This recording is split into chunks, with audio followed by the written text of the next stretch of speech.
What's it say? I can't read it, it's facing out. Good morning. Yes, it's still morning. I have to check my watch because in my career I never know what time of day I'm going to show up, what I'm going to be doing, and in most cases I haven't had the foggiest idea what I'm going to say. So that pretty much fits into today's platform or program. I do want to thank all of you for attending this morning, and I especially want to make a special thank you to the politicians who are here amongst us. You've already been recognized, but thank you very much for your efforts.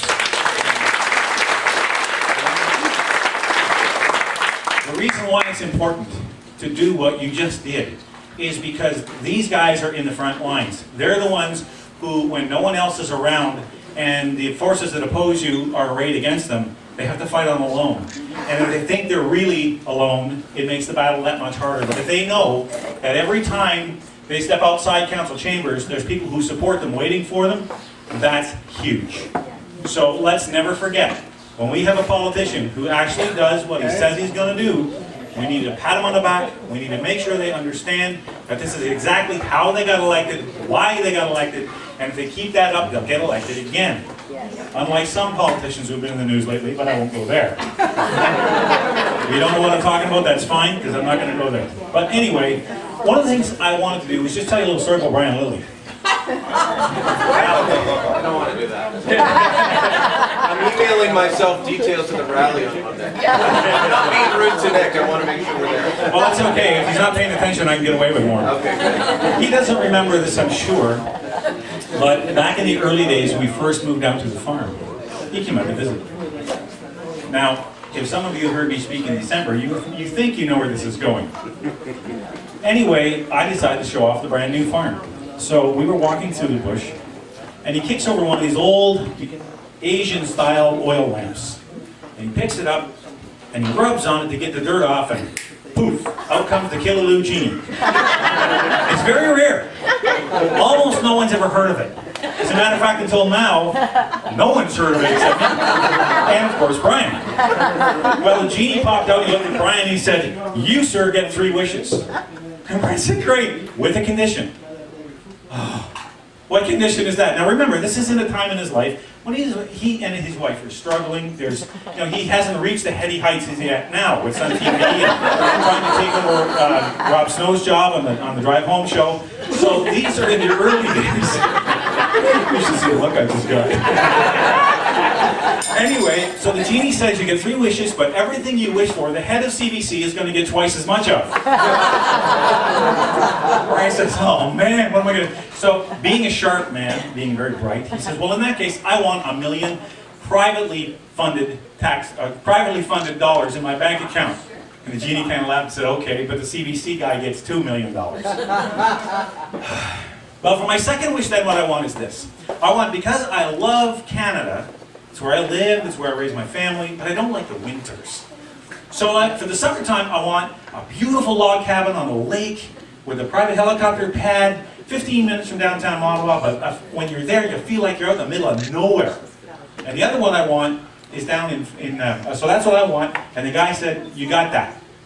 But the head of CBC has that and one in Fort Lauderdale for the winter as well. Well, Brian's looking around, he's thinking, what am I going to wish for my third wish? And he spots an old 2x4 laying in the grass just near the edge of that hole. And he says, "Got it." He reaches down and picks up the 2x4, he dusts it off. He looks up at the genie and he says, "Genie, for my third wish, I want you to take this 2x4 and beat me exactly half to death." Now you know.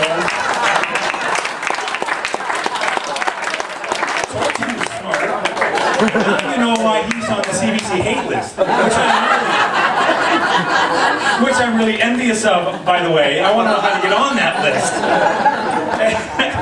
Anyway, one thing, because you guys are so up to speed on all the language issues, although I just found out we have one in my backyard too. Somebody was sharing with me that somebody put up a couple of French-only snowmobile trail signs up near Whitney. So we'll be looking into that, because last I checked, there's a lot of Polish and German and Irish Dutchmen up there, but there ain't a whole lot of the Frenchmen up there. So we'll look into that and find out what's going on. Anyway, what I did want to talk to you about was when we have a government, it is a reflection of who we are. Now, In days gone by, when men were honorable, that was a good thing. It's not a good thing now. Because for the most part, Canadians in general have lost that sense of integrity. How many people cheat on their taxes? How many people will tell their kids go clean their room but their garage is a mess? How many people will dump kids into daycare and go off and run 2 jobs so they can go to Hollywood, or not Hollywood, but to Disneyland or Florida or Hawaii 2-3 times a year with 3 cars parked in the driveway? They sacrifice their children for the lifestyles. How many people will do that? Not this crowd, I'm sure. But certainly, because I feel like I'm preaching to the converted in the choir here. But what I want is for you guys to take this idea out of here, of course. But the point is that a lot of times, people will say, you know, yeah, that's okay for you if you want to live that way, but don't impose your values on me. Well, the trouble is if you have no standards or values that's shared by the community, you don't have a community. What you've got is a bunch of tiny little individual, it's not even like an ant farm. It looks like one, but at least an ant belongs to a community. Because what binds a community together is exactly that. It's the idea that you have shared values, things that all of us hold common and dear. One of the greatest things, which is what I love about the title of this particular group, by the way, is the idea of fairness. We like it when things are fair. We don't always, life isn't fair, it's never fair. I mean, how can you say it's fair when a 10-year-old gets cancer? That's not fair. How, you know, what's fair about a 30-year-old mother getting killed, T-boned by a tractor trailer? That's not fair. But that's what life's like. But we try to make it as fair as possible. So what happens is, people will step out of their, they'll try to compartmentalize and put this part of life over here, and that part of life over there, and that part of life, and they don't see how it's all interconnected. And it's all interconnected by your values, by the standards that you hold yourself to. If you want a better country, province, township, family, you have to demand from yourself. And I'm talking to me as much as I'm talking to anybody else. You have to demand from yourself the kinds of standards that you want everybody else to live to. If a politician like Julian, yeah, he's a politician now, but if Julian Fantino can turn his back on the people of Caledonia, who put him there? Dalton McGuinty. Well, who put Dalton McGuinty there? People in Ontario. We get what we vote for. So nobody any truth. No, I understand. Like that's why I started with this. I'm talking to the converted. But speaking in general terms, our society has been in decline not because of this thing or that thing, but because we as a group have allowed our own personal standards to slide off. When was the last time you heard anybody say, "My word is my bond," and actually mean it? It's easy to say. It usually comes out of a car salesman. Nothing against car salesmen, I was one once. For about 6 months. Anyway, the point is, if we want that to be true again, we first have to instill it in ourselves. One of the reasons I love reading history, especially people like Winston Churchill, all kinds of different people from all different walks of life, because they had something that is lacking in a lot of men, I'm speaking to men a lot here, is because the men in our society have allowed themselves to behave in ways that their forefathers never would have dreamed. Deals were signed with handshakes. You know that when they used to sell a farm, you know what sealed the deal? It wasn't the passage of title. The passage of title was a handful of earth that passed between the two men. And that was the end of the deal.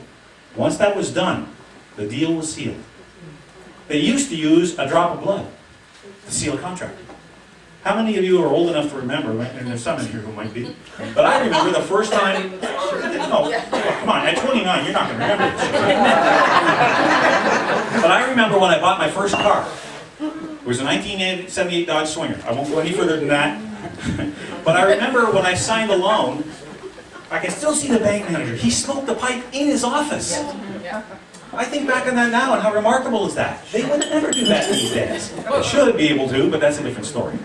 Anyway, he reached into his desk. I had his name on the tip of my tongue earlier today, and I can't even now, it doesn't matter. Mr. Bloggins will call him. And he peeled off a little red sticker, and he put it right beside my name.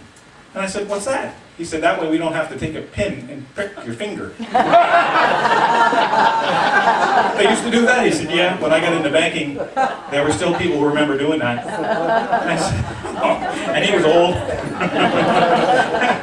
So anyway, the point I'm getting at is we must demand of ourselves a higher level of integrity.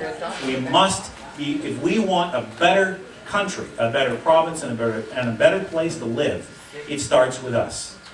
If people like the councillor, if people like Jack McLaren are to be held to any kind of standard, it must be one we're willing to impose on ourselves.